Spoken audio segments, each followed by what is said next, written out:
These are my favorite ND filters for FPV, and I use them almost exclusively on all my FPV drones, from my Cinewhoop to my 3-inch to my 5-inch, and I even use them on my Avata quite a bit because they fit perfectly and work great. So in this video, I'm going to show why you want to use ND filters on your FPV drone, as well as why I specifically like these Camera Butter filters. Now, Camera Butter did send me some of these filters for free, but I've been using their filters for a long time before they sent me anything. So first up, why would you even want to use ND filters on your FPV drone? Well, there are a couple reasons, the first of them being to protect the camera lens. I run the DJI O4 Pro system on all of my FPV drones, and the one thing on those drones that isn't very tough is the camera lens of the O4 Pro. It can pretty easily get scratched if you crash into rocks or metal or dirt, and if it gets scratched or damaged, you're gonna have to pay quite a bit to get a new O4 Pro. But if you have an ND filter on top of the camera, it will take any scratches or damage instead of the camera lens and save your O4 Pro. And Camera Butter also has these little clear glass protective filters that just protect your lens when you don't want a dark glass ND on, for example, in low light, or if you're just flying around and don't really care about the quality of the footage, but you don't want to damage your camera if you crash. So for this reason alone, I literally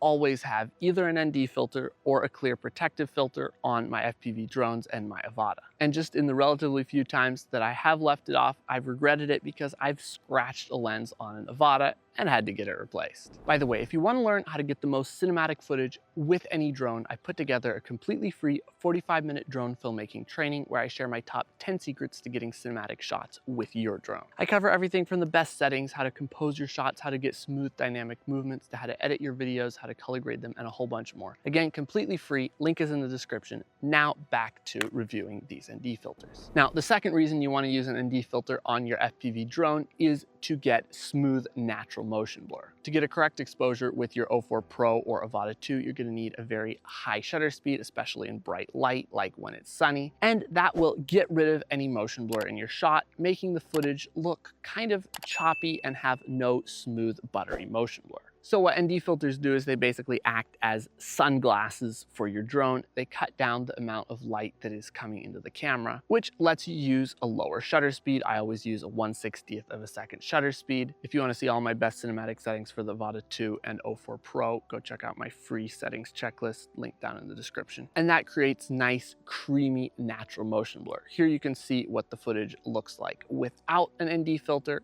and with an ND filter side by side. So if you want to shoot cinematic footage with your O4 Pro or Avata, you definitely want to put an ND filter on. And if you prefer to shoot with a GoPro on your drone rather than the O4 Pro, Camera Butter does also have a set of GoPro ND filters that give you all of the same benefits for your GoPro. Now, there are a lot of different filters out there from a lot of different brands, so why Camera Butter filters specifically? Well, there are a few different reasons. First of all, for the O4 Pro specifically, these filters actually fit on just about any drone. Some other filters, for example, if you try to use Avata 2 filters on the O4 Pro, they technically will fit on the camera, but just the way basically all FPV drones are designed, they won't fit in the frame of the drone, whereas these are nice and narrow and fit perfectly in FPV frames. And the second reason I like these specifically is that they're made out of Corning Gorilla Glass, which, if you don't know, is basically really tough, break resistant, scratch resistant glass. Now, I haven't done any scratch testing or break testing on these ND filters because I like them and I don't want to destroy them,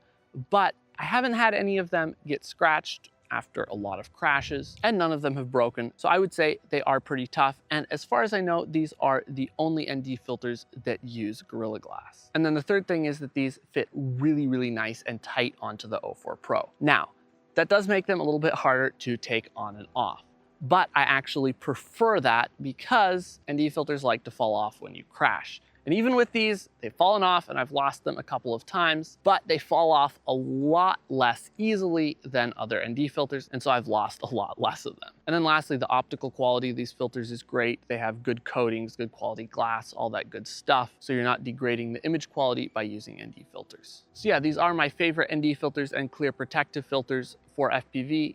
and from everything I've tried, the best out there. I immediately got a complete ND set as well as a couple clear filters when I got my first 04 Pro drone, and I haven't looked back. I'm on my second set now, so definitely highly recommended. And I will put links to all of these down in the description: the 04 Pro ND filters, the 04 Pro lens protectors, as well as the GoPro filters, which again give you all that good stuff for your GoPro. And guys, if you want to learn how to get more cinematic footage with your Avata 2 or 04 Pro, they both use all the same settings. You can click right here. Make sure to check out my completely free 45-minute drone filmmaking training. And as always, if you've enjoyed this video, make sure to subscribe to not miss future videos just like this, and I'll see you in the next video.